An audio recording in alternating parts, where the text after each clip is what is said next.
guys, so not only is this the biggest makeover I've done in a while, but it's literally the fastest. That doesn't even make sense, right? It should be the smallest piece that I've done is the fastest. No. One day. Took me one day. You guys want to check it out? Stay tuned.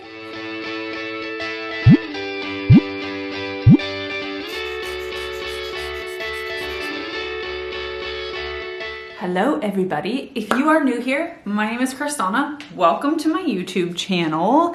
Today I'm going to be working on a piece with the brand new, the brand new all-in-one paint, silk mineral paint. This is all-in-one. So this paint right here, we're gonna prep this piece, but it has a built-in stain blocker and it has a built-in top coat. So this is all-in-one. This is gonna be super, super easy. Now, of course I like a challenge. And so I made sure that the piece that I do this on is gonna be fairly big and it's gonna be a challenge. You can do this even on a huge piece in one weekend. If it was half the size, you could just do it in one day, you know, because a weekend is 2 days, so one day, yeah, okay, ready? So, look how big this piece is. Optical illusion, look at how big this is. We're gonna paint this. We're going to paint this piece in Wharf in the all-in-one silk mineral paint. It is available now online. You can hit the see more button, and in the description you can actually go, and if you're located in the US, you can purchase this paint now online. So if you are not subscribed, please hit that subscribe button, hit the bell, get all the latest notifications. Again, everything I will be using will be in the description below. Let's see how easy this is. No pressure, right? A little bit of pressure, but no pressure. All right, guys, let's get started. For this makeover, I only used 1 jar of paint, a sanding block, a high quality synthetic brush, and Dixie Belle's white lightning cleaner. I'm going to remove all the hardware first before I clean it, and that way I know that my surface is nice and clean and I don't have to do work around the hardware, and that way I can scuff sand. So prep is really important with this paint, but you don't have to do a blocking primer and you don't have to do a top coat. So I'm going to clean first. The reason why you want to clean first before you sand is because you want to get all the dirt and grime off. You don't want to be sanding that into your substrate. This piece is actually fairly clean. The person had cleaned it, but you'll see how dirty the water is. And that just goes to show you that even though you clean your pieces, it might still have dirt and grime on there that you don't want to be sanding into the substrate. So make sure you clean it really well first. And then after you're done, you see how dirty that water is? You're going to take clean water and a clean rag, and you're going to wipe off all the excess cleaner to make sure that you don't have any excess on there before you do your scuff sand. So right here, I'm just showing you. I'm going to go over it just like I did when I cleaned it, but this is just water.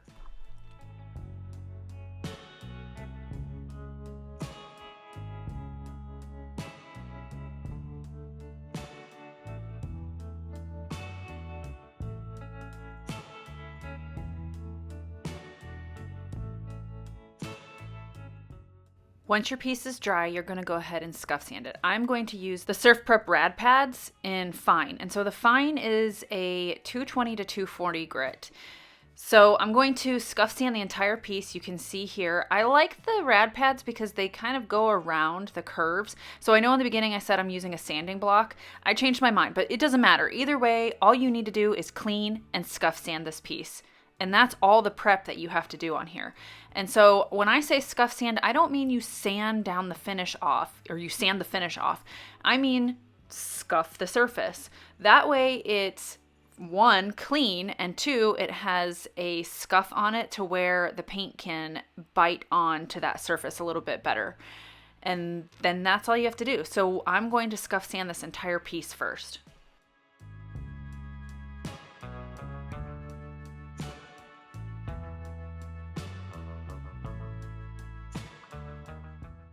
After you've scuff sanded, you want to get all the dust off. So I like to take a microfiber cloth first and dust it off. And then you can take a damp rag and get any residual dust off that you want. and then you are ready to start painting. But this piece is really big, so I had to work in sections.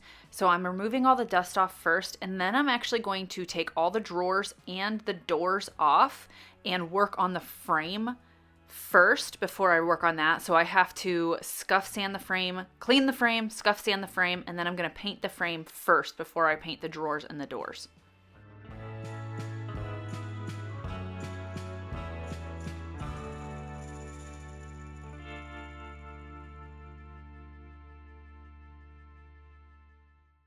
I'm also going to remove all the hinges, and I just tape them where they came from. That way I know that each hinge goes back to where it came from.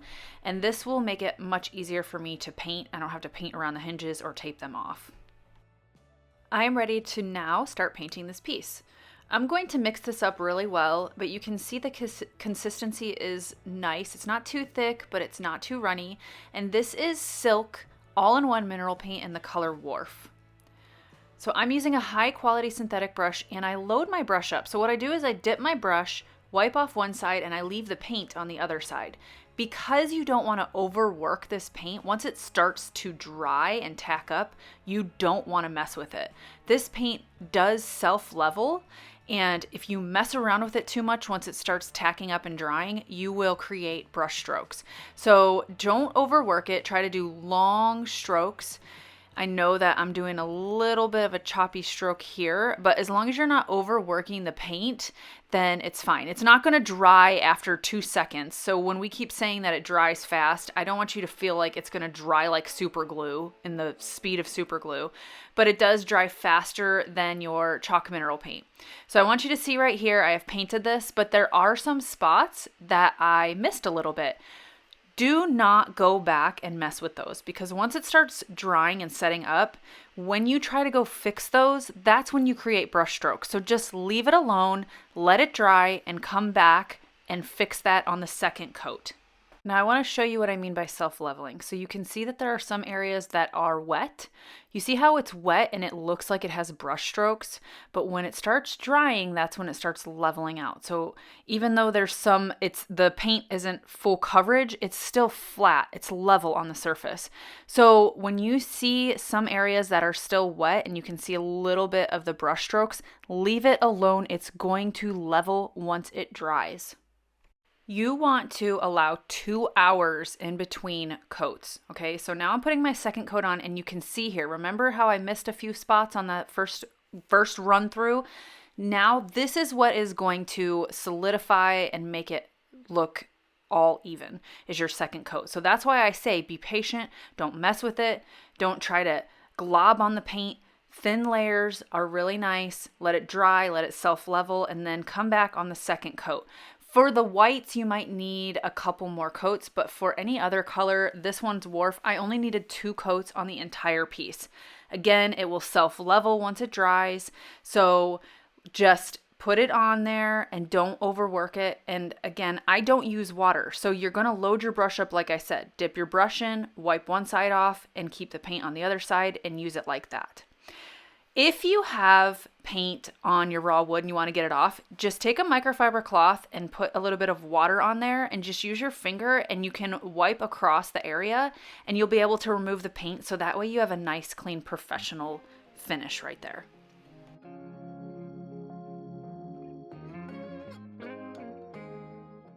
If you have the capabilities to do this, I would. I like to lay my pieces on their back. So this is the bottom of that hutch. It's a 2-piece. I lay it on its back so that way I have access to the feet and I can paint those thoroughly, because nothing is less professional than missing spots. So this allows me to get the feet, this allows me to get underneath, it allows me to get the trim that's on the other foot, because if you see over on the next spot, if you don't paint that and you can see the wood, it looks unprofessional. So that's why I paint this area as well. And while this is on its back, it also allows me to access that lip underneath the top of the underneath the top of the top. And so that also should be painted unless you're going to keep it wood and you want to make it nice and clean. So those are pro tips for you on how to get cleaner finishes. Remember the sanding sponge from the beginning? That's what I'm using here. I could have used my rad pad as well. But this is about a 120 grit sanding sponge, and as soon as this is dry, I wait a little bit, but that's when I'm gonna distress. The silk paint has a built-in top coat, so I like to distress within the first day or two. That way it's not as hard to distress, because obviously once it starts curing, it hardens. Now I have my frame done and it's painted and it's distressed, so I'm gonna put the drawers and the doors back in. So right here I'm painting the drawer front. There's only 2 drawers, so I'm painting the 1 drawer front, and you're gonna see here in a second just how great the coverage is. I mean, you can see the difference between the unpainted and the painted. That's 1 coat. That's pretty phenomenal. I'm also going to screw all the hinges back in. So what I did is I painted around where the hinges were, and I also painted the bottom of the doors. I know I could have laid them out and painted them all, but I work in my dining room and I don't have a ton of room, so that's why I did those areas, so that way I didn't have to paint while I put them on. So I'm putting them back on the piece because it's just easier for me to paint with them on the piece, but I did go over the hard to reach areas like the bottom of the doors and where the hinges are, so that way those are covered. And so now I'm just going to paint the entire door. I'm going to wait 2 hours in between the coat, or in between this and my second coat, and then this is literally the last piece of this makeover.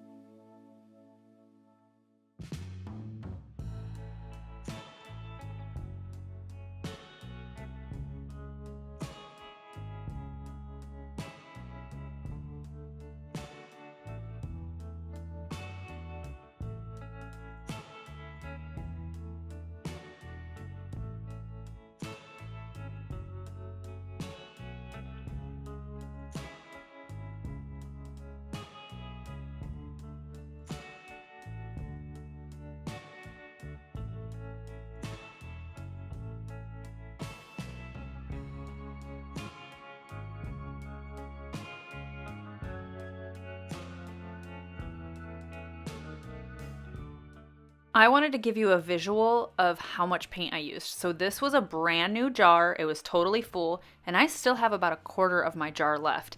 This is a huge piece, and the entire piece has 2 coats on it.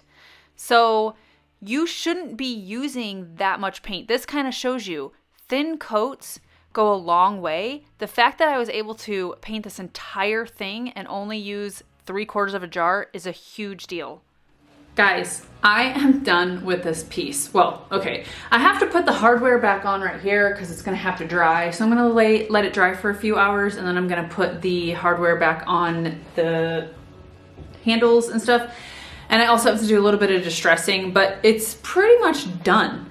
First of all, this was like the longest stretch of project that I have done. So I started this morning and I am done. And this piece is huge, but I just wanted to show you guys that it's so easy. And the reason why it took me, I'm done. I am done, except for the distressing and for putting the hardware. I didn't have to use a blocking primer, which is something that I would have done because it is a lighter shade of gray. And I don't have to seal this. So I did the proper prep, and this is an all-in-one paint. So I literally, I don't know what to do with myself right now. I'm going to let it dry, distress it, put the hardware on it, and then I'm going to stage it, and it's gonna be done. This is like a behemoth of a China hutch or whatever, and it took me 1 day. I paint pretty fast, and again, I worked through the day, but this is a project that you guys could do on the weekend. The longest part of this project is waiting ample time for it to dry and painting in between coats. That's it. It's so easy. Literally don't have to use a blocking primer, and you don't have to seal anymore, but you do have to make sure that you prep properly. So, all right guys, well, I'm gonna let this dry, distress it a little bit, put the hardware back on, and then I'm gonna stage it for you. Stay tuned.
Okay everybody, so this piece is done. Super easy. It is now the next day, but I did this yesterday. And it really is just, it's so easy. I can't even believe it. But if you guys are not subscribed, don't forget to subscribe. Remember, everything I use will be in the description below. This silk all-in-one mineral paint is now available online. Click on the see more button or see more tab or whatever. Get to the description. If you click on that link, you can get your silk paint. So until next time, guys, I promise we will get, that door back there is open. I should have closed it. Anyways, we're gonna get a little bit more colorful for the next makeover. But again, if you guys are wanting to find a paint that is an all-in-one, super easy, dries super hard, because this cures after 30 days. So you wanna give it 30 days to fully cure before it is at the hardest stage that it's gonna be at. But if you want a paint that is UV, mildew, grease resistant, it is water resistant, this is the paint for you. This is Wharf. There's 20 colors. Go check it out. Click on that link. Get yourself some today. All right, guys. I will see you later. Happy creating.